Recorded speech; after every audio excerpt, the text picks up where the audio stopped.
Hi everyone, this is Blake back, and I'm finally going to put together a video for you highlighting some classical music that I really enjoy. And what I thought I would do was try to do some in-depth survey or overview of some of my favorite classical pieces that is quite accessible for people that are interested in getting into classical music. And as you've learned from the title up here already, or surmised from the title, I'm going to spend time here talking about Antonin Dvorak's New World Symphony.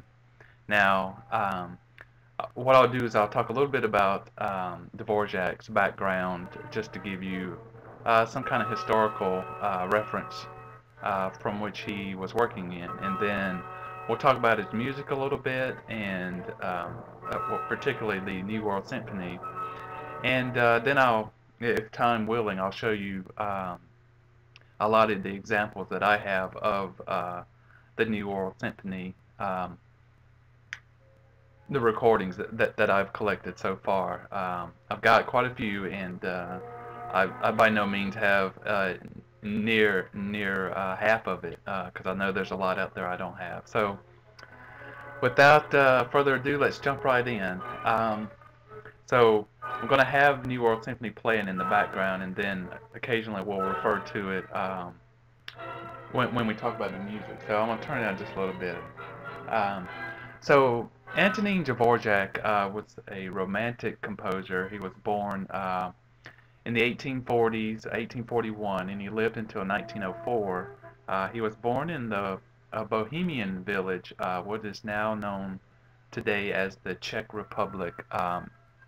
Was Czechoslovakia, and now it's Czech Republic after Czech and Slovenia split off into their separate countries. His father was an innkeeper and a butcher and a professional zither player. Now, his father, of course, wanted Antonin to grow up to be a butcher, but he didn't want any part of that. So he pursued music. Hold on, this gets great. I'm sorry. Uh, he pursued music as a kid because he really enjoyed it, and studied music through school, his school anyway, training, and he became a full-time musician at age 18. He was a violin and viola player. He also learned how to play piano and organ quite well too.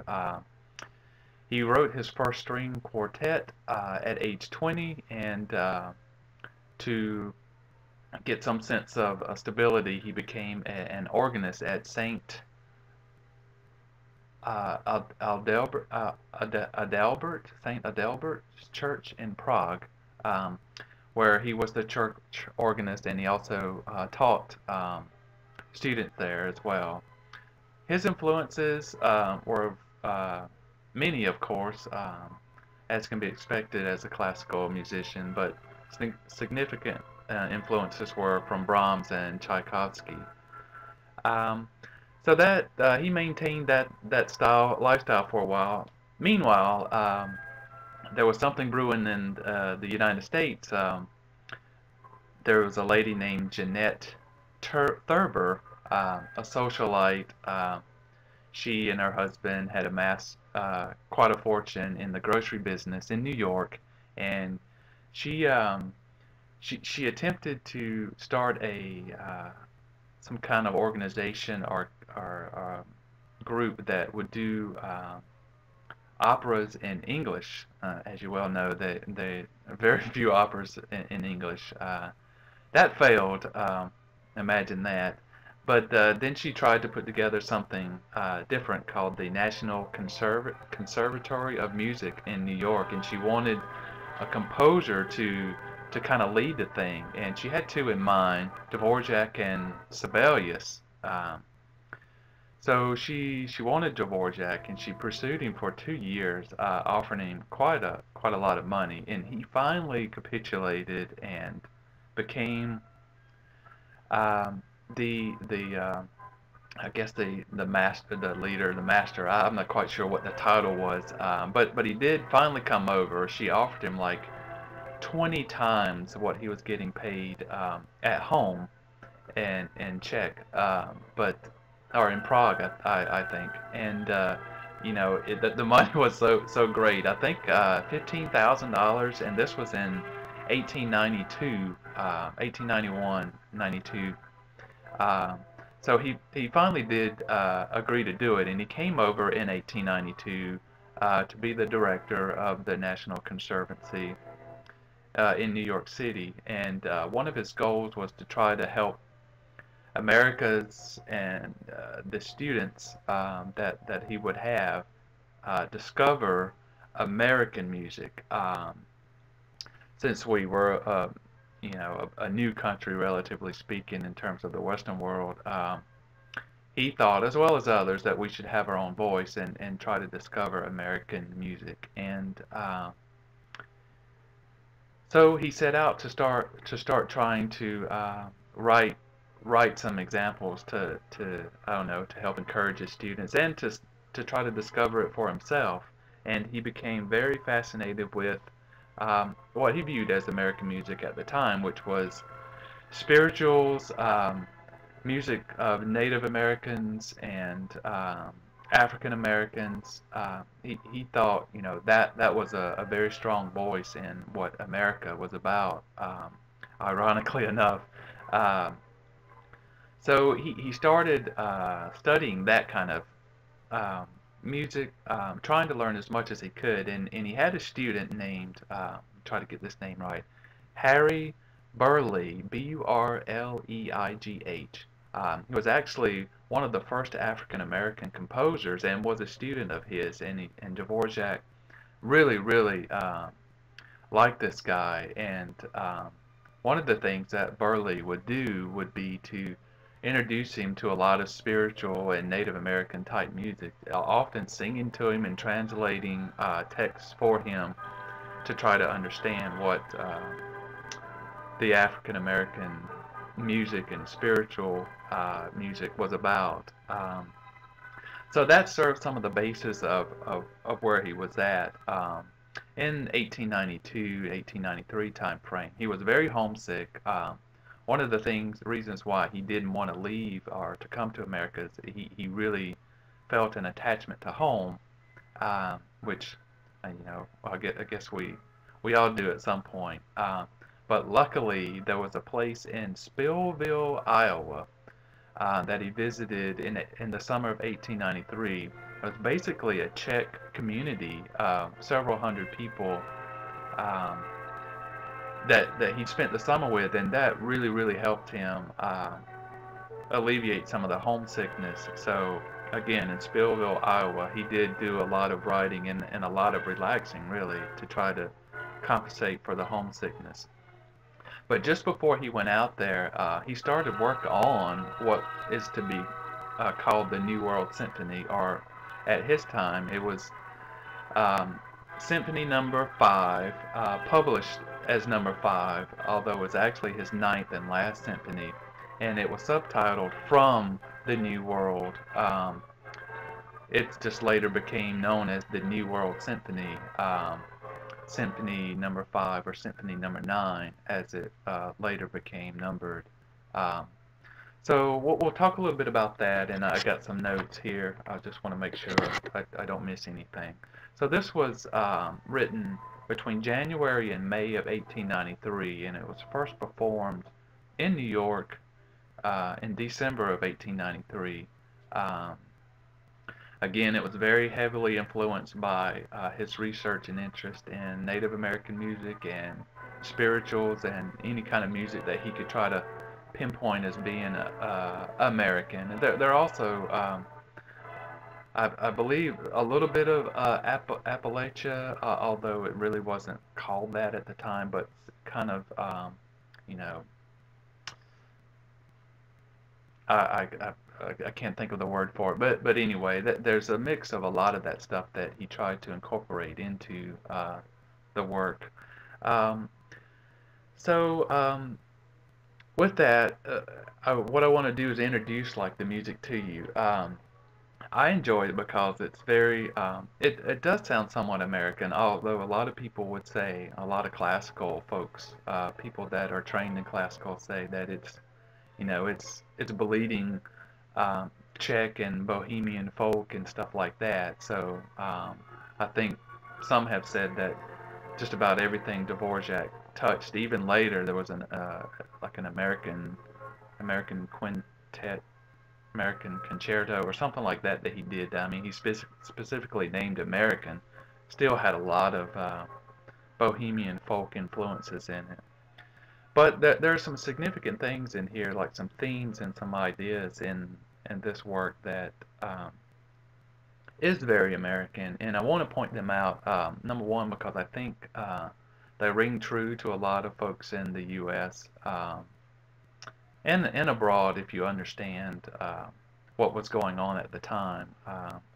So I'm going to turn the music up a little bit, and actually I'm going to drop the needle in a couple of places to try to point some things out. So it's 4 movements. Let's see. This is the one that we're listening to, this particular example. Just an angel release, Klemperer. I think it was released in the early to mid 70s.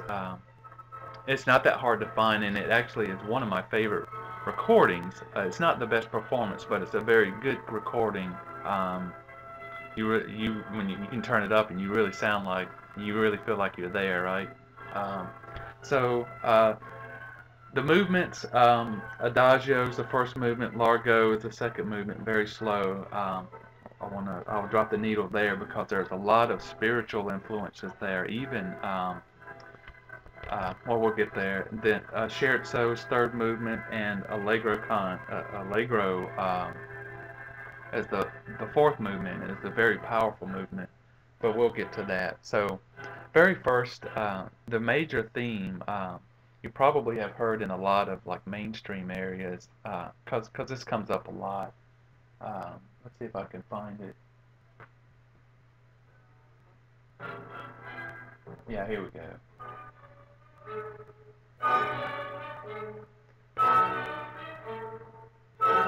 A very aggressive, almost searching, and that was what America was doing at the time, was trying to search and move westward.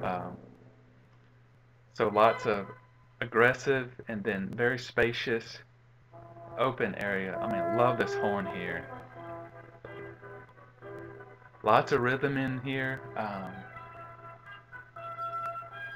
Something that I could bob my head to because I hear it and I feel it, and I think you will too. Then we get to these jams.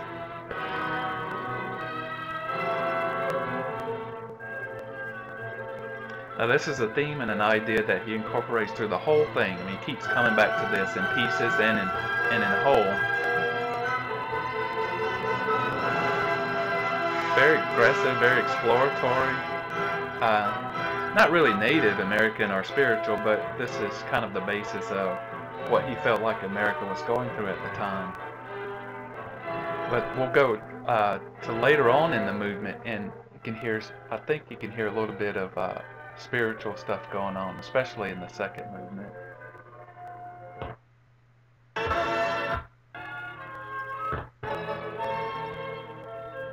Yeah, this will go right into something that sounds very spiritual. Some people have said that it's kind of like a swing low, sweet chariot kind of idea. Let's let this tone down. Now listen to this.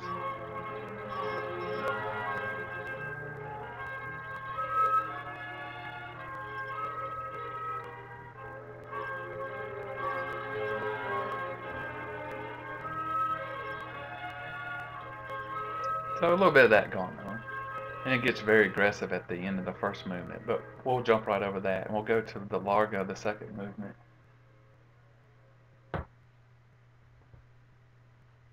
I want to start from the very beginning, and I'm going to turn it up and let you hear it. Very, very spiritual. Definitely. He doesn't copy anything, but there's so much in there that there even was someone later wrote lyrics to this part, and he called it "Going Home." Very, very spiritual. Like, you can research a lot of this stuff on the web. But here we go.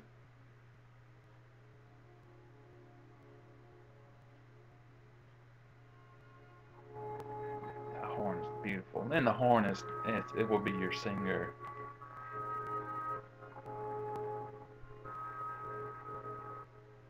Chills. Does it to me every time.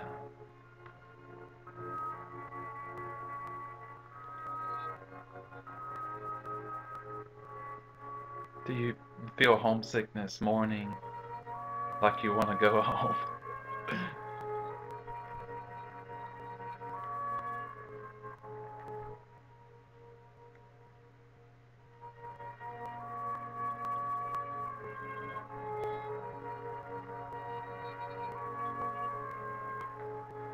Whole movement with that.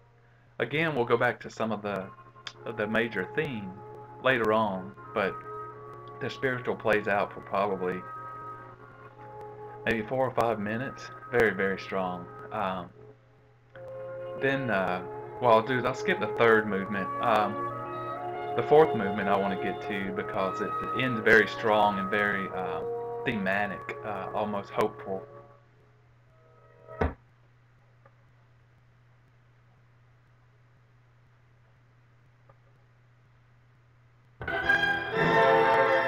Drop it there.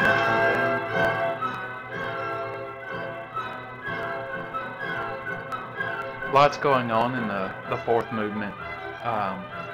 He brings it all together. Lots of searching, lots of finding, lots of traveling, exploration. You hear all this in this thing. And again, this is how he felt. Things were happening or going on in America. Oh, one thing, he was a very avid railroadist. He loved the railroad, and the railroad stretching out west was fascinated him, and you can sense that in some of the exploration here. But I'll just tone this back down, and then I'll throw up some vinyl that I have. Again, this is the version that I was listening to. And I'm going to show you a lot of stuff because I'm already at 17 minutes. Probably not going to comment on a lot of this stuff. Just wanted to show you that I've got a lot of performances. This is a Plymouth release. Toscanini on RCA Victor.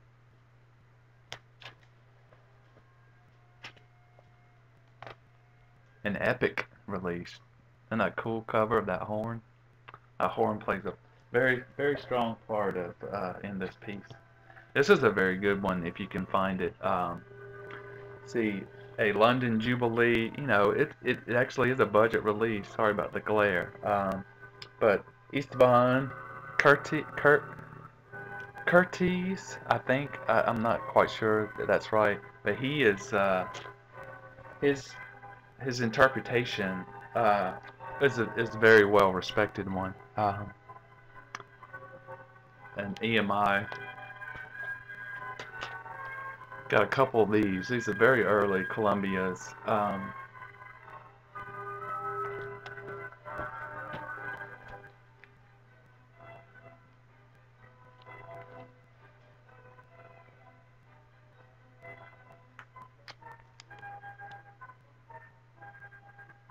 Very often released with the Moldau from Smetana. There's a living stereo. Fritz Reiner conducting. Let's see, Stokowski, yeah. On RCA Victrola, a German pressing. It's an early Angel release. Oh, Symphony No.5. The reason why it changed was it was actually released as his fifth symphony. Some of his earlier symphonies weren't released or published until later. And then in the mid to late 60s, they got renumbered and it became No.9. So when you're out shopping for records, if you see 5, then it is the New World Symphony. There's a very early Columbia release on Masterworks before they like got into the really cool jackets. Just kind of a generic sleeve with some type on the front, and that's how they were released. Almost immediately after the '78 period. Lots of text on the back though. This is an interesting two LP set, two performances given by Stokowski, right? Yeah, Stokowski. A performance that he did in 1927 with a performance that he did in 1973. You know, almost 50 years. Um, Very cool to hear the two different interpretation. Well, the interpretation as it matured, as he matured. Um, George Sell on Epic, Another Angel.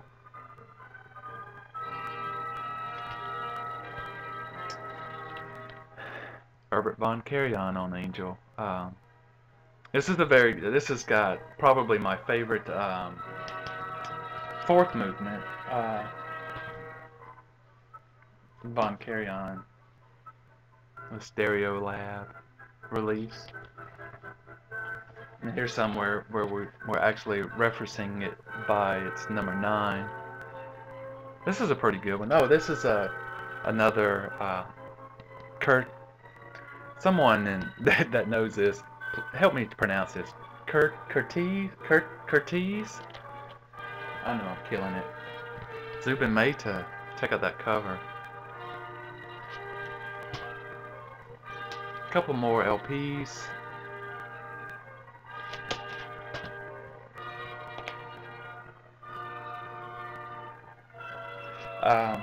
There are lots I'm missing. I don't have any on Deutsche Grammophon. I don't have any on Philips. I don't have any on Mercury. So if you got some and you're ready to let them go, please contact me. And a couple other interesting things I'll show you. A '78 album set from 1939-1940. It's a whole bunch of albums. Well, a whole bunch of records in an album. I think there was somebody out in the vinyl community that wasn't aware that albums were released like this. Hence the name album. I mean, they really were in albums, and they're a bunch of sides on '78. Can you imagine playing classical on a '78? This is impractical. I've tried, and you're flipping disc all the time. One more of these, a later release. This is about 1941. Again, an RCA Victor, 5 records, 10 sides to play this thing. And it's not a very long piece. And here's a 45 set of that very first picture. Again, this is a box with 45s in it. A little bit more practical, but still impractical.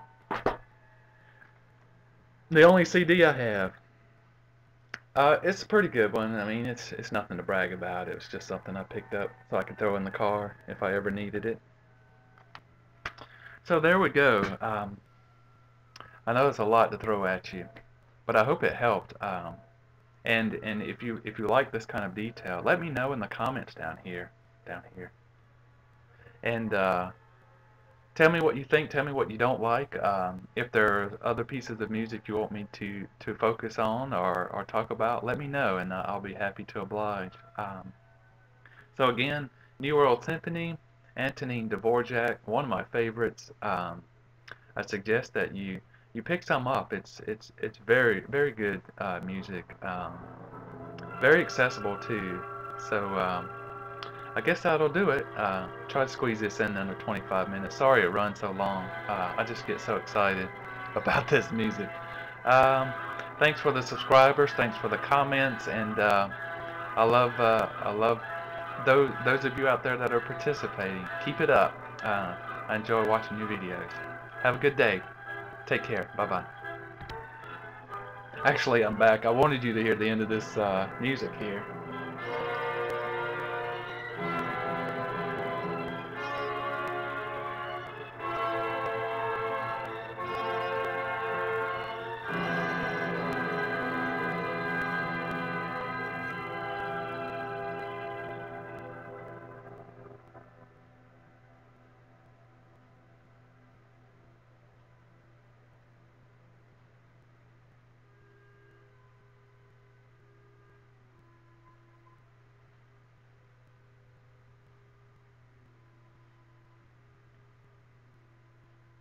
He brings it all together here.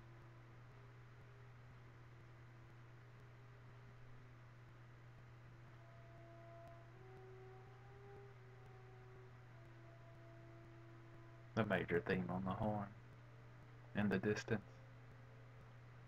Both hopeful and kind of mourning, still homesick.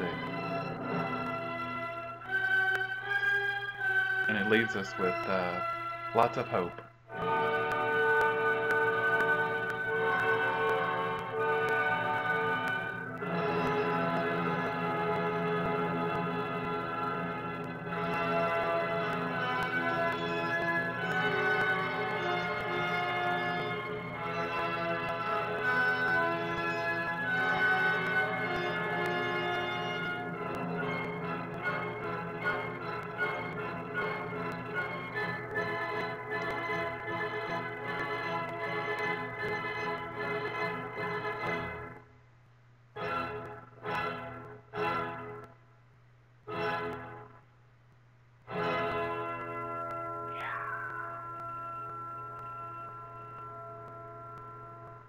You got to get some of that.